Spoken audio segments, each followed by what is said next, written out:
Listen up, partners. This is Good, Bad, Ugly on World Improv Network. Good evening, everyone. I am Alex. My name is Asa. And I'm Jillian. Hello. What up, Jillian? And we are your astute wind counselors to get you through the week with any daily grind issues that you might be experiencing or any problems that you want us to resolve for you. We're going to get to our first winner. Our first winner hails not too far away from here. His name is Robert from Littleton, Colorado, and he writes, Dear Win, have you guys ever heard or been to a furry convention? How are they, and what are their thoughts about them? Do you know what a furry convention is? Yeah, I've heard of these. I've never been, but I've seen a lot of photographs back in the days when I would visit online forums for video games. There's definitely a section of that community that is interested in the furry lifestyle, and I did pick up some of the furry slang. There's yiffing. What's yiffing? Yeah, there's piling. Piling, okay. a little bit more obvious, I think. Is this like cosplay stuff? I mean, what is it? Like people dress up like Sonic the Hedgehog and Yeah, not exactly. I mean, not exactly like already known, established. They're not dressing up as like Tony the Tiger or Not like Toucan trademarked Sam. Yeah, not people. trademarked. I think it's just animal costumes. Okay. Yeah, and I think the idea is that it's sort of this persona that, it's like your spirit animal. You're dressing up as this representation of some side of yourself, of your true self. Okay. I'd be down to go. Now, do you make your costumes or do you buy these like onesies from China kind of a thing, or what is it? I mean, what do you think, Jill? I feel like it's up to the individual person. Mm-hmm. There's probably websites that you can maybe make your own. There's probably just, I don't know, anything. Maybe on Pinterest.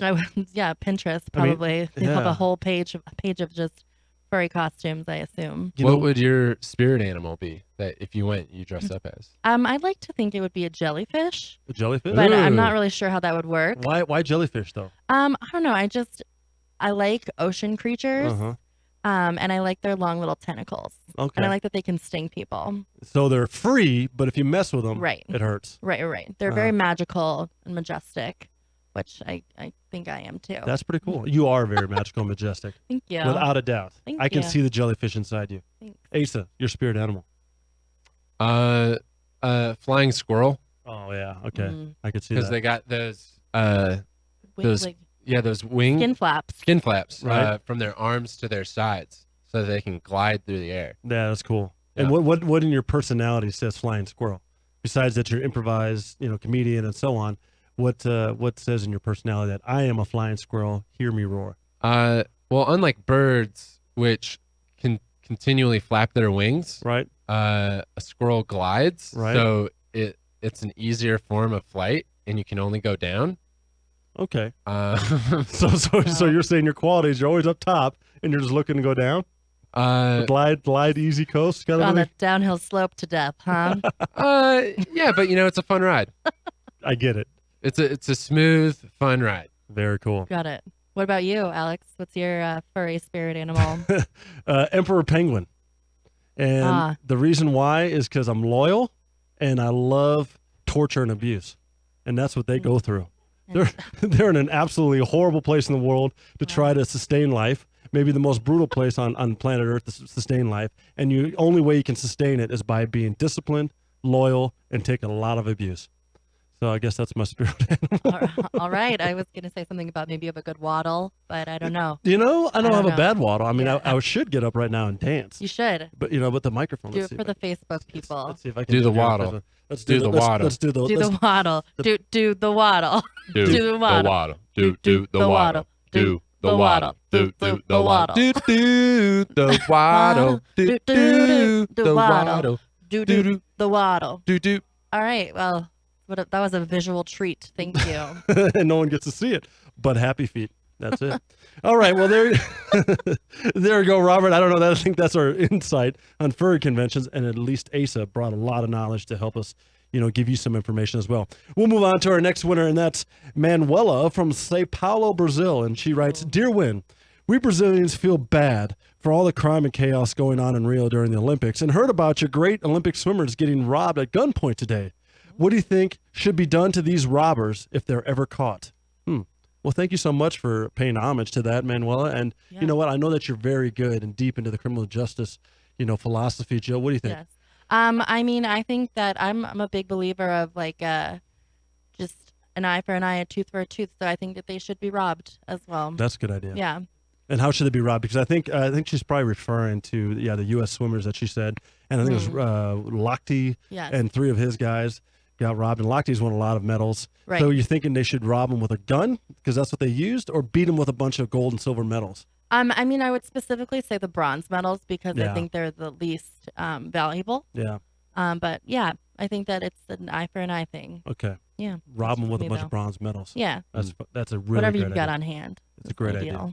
Great idea. Ace. Yeah, I agree with the eye for an eye thing. I would put a little bit of a variation on it where the criminal would have to do the event that of the athlete they robbed. Awesome. So if they do the 200-meter butterfly, right, then they have to once caught, they would have to.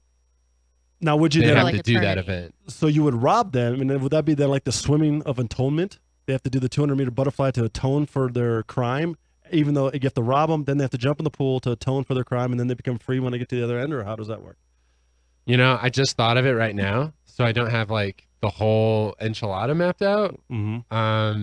But I think just doing that, the Olympians event is a good place to start. That's a great idea. And I'm gonna go off of that a little bit, Ace, and I'm gonna say we actually should beat them with enchiladas. Okay. Because enchiladas, if you let them get stale, are very hard. Matter of fact, they're almost like little mini, clubs, nightsticks, baseball bats. Right. And if you rob them, these robbers, with stale enchiladas, they'll learn not to ever do that again. Or frozen enchiladas. Yeah, that's fine. You just freeze them. Yeah. You don't even let them on thaw. Just pull them out. Keep them in the bag, too. Right. So you can kind of get like that whipping effect. And then you would just have like a nice meal for afterwards. Perfect. They would thaw, I think, by the time that you were done beating. A, because of the climate, it's pretty hot and humid down there. B, if you beat them long enough, it probably generates enough kinetic energy to actually cook the enchiladas. Exactly. And then you can eat them after that and have that satisfaction of doing justice. Oh, there you go, Manuel. I think we've got some options for you there. Yeah. Maybe they'll catch them. Hopefully they do. There we have it. Claire from Houston, Texas, right? Dear Win, if you could win, no pun intended, a gold medal in any event, what would it be and why? Table tennis. Yeah, why is that? Because it's something that you can do at the YMCA. Right. They should have the Olympics at the YMCA. Yeah, why not? I don't know. I just table tennis is fun. I enjoy doing that. I mean, I'm assuming that I actually have the skills. Is this in the question? Yeah, like, I'm I have assuming the skill set to. Well, I mean, you can win infer a it gold. however. She said win the gold in any event, It could be like a made-up event, too. Yeah, it could be. But he likes table tennis. I love table tennis, by the way. That's amazing. I would actually change my answer to swimming then, because I am not currently. I'm not a good swimmer. I can hardly tread water. So I would do the 200-meter doggy paddle. That sounds exhausting. Like a 25-meter float, maybe.